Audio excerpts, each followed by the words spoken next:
female super gravel and the female super asphalt. What's up, YouTube? Yes, we have another vlog talking about investment ball pythons or investment snakes in general, but with not just with me talking, it's gonna be with my buddy Mike from Redline Reptiles, and none other than the tortoise. You're actually a turtle, huh? I am a turtle. Yeah, sorry. Big mistake. Don't ever call me a tortoise again. Yeah, sorry. How are you, turtle? I am good. I am good. I am good. I am good. Okay, so guys, when we first started, when we were talking about my experience with snakes, so remember I was telling you guys that we were just getting anything we could get a hold of just to have this feeling.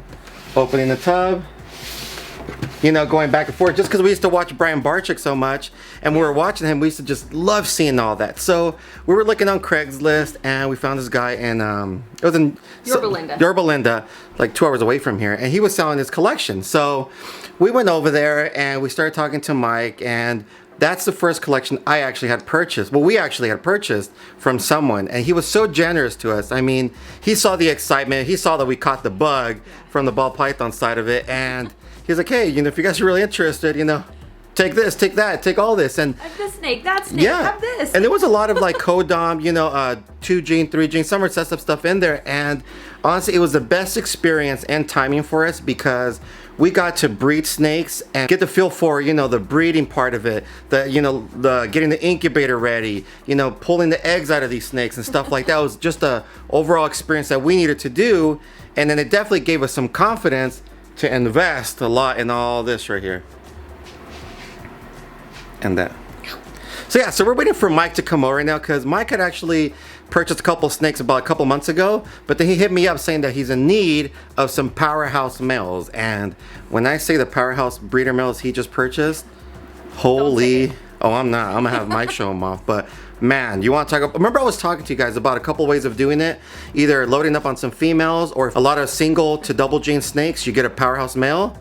That is what Mike is doing, but Mike is getting 2 powerhouse males. So we're gonna wait for Mike to get here, and then we're gonna get his thoughts on the whole ball python business, because he's been doing this a lot longer than I have, and even though he took a break, he came back into it, and I want to say it's because of us, well, because of me. And for all you new people joining this industry, make sure you guys go check out Superior Shipping Supply for all your reptile needs. You get your snake bags, your shipping labels, your deli cups, you name it, they have it, and they have the best prices. And also, make sure you guys go check out Campfire Arts, because guys, they have 5 more swords they're giving away. And as always, man, let's check out that beautiful sword. So now we just have to wait for Mike, talk to him a little bit, and then we're gonna check out some awesome snakes. All right, guys, so we're here with Mike with Redline Pythons, and we're about to get his knowledge, because you've been breeding ball pythons for how long? My first clutch was actually 1989, a complete mistake. I bought, back then I was working for my dad, 10 years old, handing out flyers for his dental office, and there was a reptile store right across the street. So I saved up all my money, bought 2 imported what were males. I named them Bert and Ernie because I was a big Sesame Street fan. And lo and behold, a couple years later, I went into Bert's cage and I had eggs in there. So had no idea what to do with them. Went to the library, got as much stuff as I could. Back in the day before the internet, I had to buy some books, figure out what's going on, and so I just fell into it. Fast forward later, I got into college and started working at a reptile shop. I've been in love with reptiles ever since. I've gone through all the phases where I collected one of everything to where I concentrated on certain things, boas, pythons, but bred throughout the last 30 years, and it's just... At what point, how big was your collection? At the biggest I had, including some of my holdbacks and hatchlings, I had almost 500. That's more than what we have over here, man. And I remember, do you remember when we first met you, right? Oh, we went over there, and dude, you hooked us up with like, basically your whole collection, man. And that's where we learned all of our stuff from. So, excuse the sweating, by the way, guys. It is hot and humid in here, and he has a sweater. But so yeah, so I had an unfortunate accident. My other job, I fell at work and had a bunch of surgeries and almost lost the use of my right arm. So I slowly got out of reptiles and breeding because it was too much for me doing stuff one-handed. So I slowly got rid of some of my high-end stuff, and I just had a lot of breeder females that were left over. And you came down with your family, and I mean, I fell in love. I saw my young family as excited, you know, your young family as excited as mine was back in the day. And so I could see how much passion you had for the reptiles and just where your vision was. And I thought, this is where I want my collection to go. I was sick of being nickel and dimed of people, coming and offering me half of what I thought the snake was valued at. So I said, rather than make the money, I remember you I'm saying just gonna that too. give you everything, because man, your kids were so passionate about it, and I have 4 kids myself. Look what we did with it. Right. And so here I am, 5-6 years later, and thankfully my injuries are all gone, and I was just chomping at the bit, telling my wife I got to get back into snakes. What made you get back into it? So I had a few. I had a few snakes that I had just held on that were kind of my kids' snakes. And my boys, who are teenagers, love the snakes too, and they kept asking, are we going to breed again? Because we had a few females, a few males.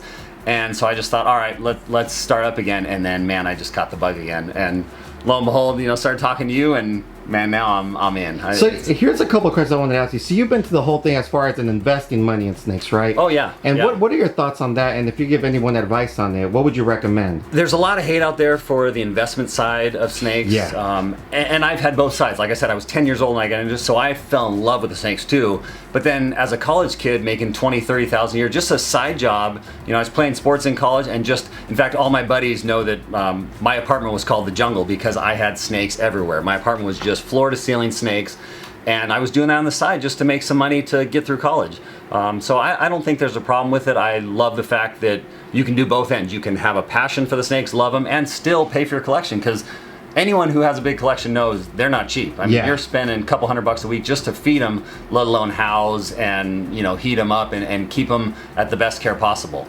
So now, at your prime, when you were breeding, you were hatching all these awesome stuff. Would you say you were making pretty good money off of it? You were turning around pretty good, right? Yeah, I was making good money, and the thing that was different about my collection is I never got into the real high end. Like I said, I worked in a reptile shop, so I did normals, albinos, pieds, and albino pieds, and I just stuck to that because that was what was selling in reptile stores. And so I would go around to the local reptile stores and just sell through them, basically wholesale everything. I did a few shows. I didn't really love the shows. I had a hard time selling my animals that I loved, and those were the ones that people wanted. So I never got into the high-end morphs, and now that I see everything that's out there now, fast forward later, it's just the passion runs through me again. I would tell you guys right now, he's definitely on the high-end side of the morphs now this time. I'll tell you right now, dude. Make sure you guys go check out his Instagram page. That's going to be on the description down below, and see what he has over there. But do you want to show up the 2 males that you're picking up over here, or do you want to wait for it? Yeah, because I'll hit them on my Instagram before this comes out, as long as you don't mind. No, yeah, okay, throw them out there. Okay, but watch. Check these guys out, man. I mean, you want to talk about powerhouse males? Just like I was telling you guys in the last vlog, that he's going to put it to a couple of, a clown, a couple of pieds? Yep. So, check this out. All right, so let's start off with this first one. First off, the hottest morph out there right now. I mean, everyone wants a Batman. Dude. Look at that, man. This guy's just going through. Oh, look at he's a little feisty. He's ready to go. And not only is he just like a regular Batman, but he's a breeder-sized Batman that's already breeding. So breeder male. So he'll be ready for some females. And anything you put this guy to, man, it's obviously going to make some next-level stuff already. I mean, like I said, there's not too much Batman boys out there breeding. No. You put him to any like double gene code-down female, you have some awesome, powerful hets. That's the thing, yeah. And because I've been out of the game for a little while, I got to start making those hats and build for the future too. So that's a good way to start. And then the next one. Next, this is my leopard ODYB Enchi Gene X het pied. And this boy, I wish he was not in shed, man. Yeah, you guys would see. He's deep in shed. You can see his blue eyes, but look at that. Oh man, this is a powerhouse. And that was actually a holdback of ours right there, man. But dude, it's so crazy, man. I mean, you want to talk about picking up some 2 powerhouse boys right there? That's insane. Yep. So just something to build for the future. Have fun. We'll see what happens with it. So how deep are you going to get into it, like realistically?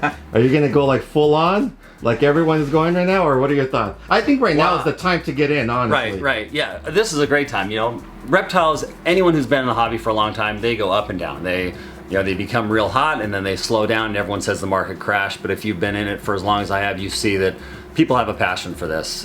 It's a fun hobby. Kids love them. Adults love them. So Mike, here's another question. So what's your kind of your end goal on this since you're starting back up again? Like, where do you see yourself at? Where do you want to see yourself? Well, I love the pied. I've always loved the pied. I've like I said, that was kind of my niche back in the day. So I want to build that stuff back up. I don't have a lot of visual pieds right now. I let them all go, unfortunately. But so I ended up taking some. Yeah. So I'm building for the future at this point. I want to have a high-end collection. I don't want to do just selling to pet stores and stuff. I want to have something that not only I can enjoy, but other people. More of can like enjoy. the rarity of like the ball pythons. Yeah. That's crazy, man. Now another question too is the whole family involved in it back again, or is this just you?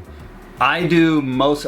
So my kids are really good at when I say I want to clean, they want to hold snakes. So, That's my kids. Yeah. My youngest daughter is 11. She holds snakes all day, every day. Loves to do her homework with a snake, watch TV with a snake. And then my boys, same thing. And then when I say, hey, it's time to clean cages, it's time to feed, everyone's like, well, I don't want to clean, but I'll definitely hold snakes and help you. So, yeah, it's definitely my passion, but my family loves it. Now, I mentioned your social media, and that was on Instagram, right? Do you have anything else besides Instagram? Right now, just Instagram, yeah. And that's going to be Redline Pythons? Yeah, Redline Pythons. I actually started that because you said, hey, you gotta have a social Dude, media. you have to. I'm old, so. Dude, I'm old, man. So are you going to start a YouTube channel?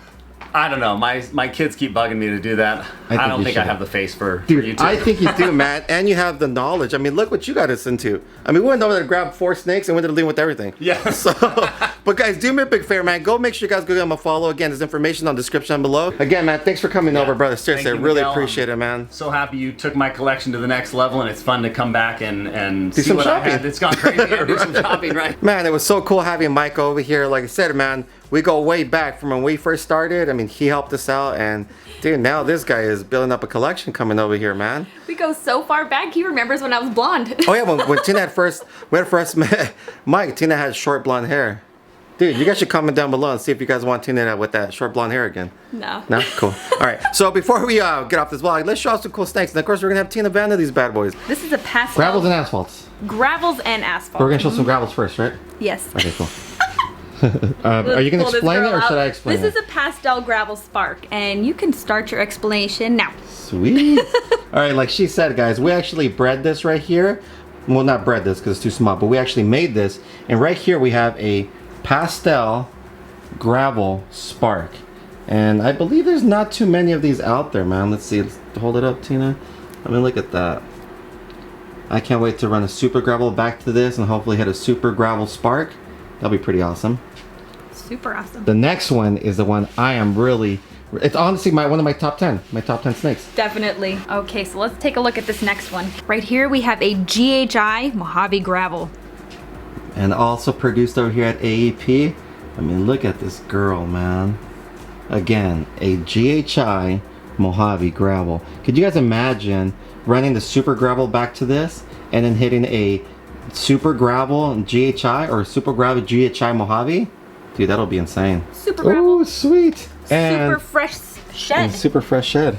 That's awesome. Look at that right here, man. So hold this one right there, Turtle. Because next we have a super asphalt. So you can see the difference on these two. Slight difference. Both, one makes a highway, one makes a freeway. Both awesome snakes, man. Let's see. See the comparison. Yeah, You could see the difference there. Yeah, the freeways actually come out a little darker as opposed to the super, as far as the gravels, they come out a little lighter. But yeah, both of them are beautiful, beautiful snakes, man. So female super gravel and the female super asphalt. Produced at AAP, produced at Mutation Creation. Produced in, where were you born at? Panorama? Produced out of Panorama City. And speaking of freeways, guys, check out this next one. This is a Pastel Enchi OD freeway. Again, a Pastel Enchi Orange Dream freeway. Let me see if I can show more color on it. One second. There we go. There to go like But this, yeah, just man, to get her out beautiful, there. beautiful snake. Also produced at Mutation Creation from Billy Turtle. This next one, where was this produced at? This one was made here. And Yeah. actually, I remember this girl when she was really little. She was super feisty. Been bit by her. Not only that, but this girl was actually sold. And right here we have a pastel freeway. But she was sold and she made it back to us, like which I'm glad it did, because I honestly didn't want to sell her in the first place. But it was kind of a funny story. Well, you know, I'll talk to you guys about it some other time. But yeah, this girl's beautiful, man. Yeah, when he sold her, I was like, why did you do that? And our last one that I'm showing off for today is our Mardi Gras. Look at this female. Turtle, what makes a Mardi Gras? A gravel highway? A gravel highway? That's impossible. Come on, I just Turtle. made that up. You totally made that up. You don't know? I don't know. Well, one, it's a freeway. Not a highway. Inchy freeway makes a Mardi Gras. Dang, Turtle. But yeah, look at this beautiful thing. And also, a good buddy of mine, Chris Graham, has this. I'm going to put his information on the description down below as well, so you guys go check out his awesome channel. But yeah, this is our freeway. This is our Mardi Gras. All right, guys. Well, that's it for this vlog. As always, and you know this is just the way we do our outro. We appreciate all of the support. And until next time, peace. Deuces. Peace.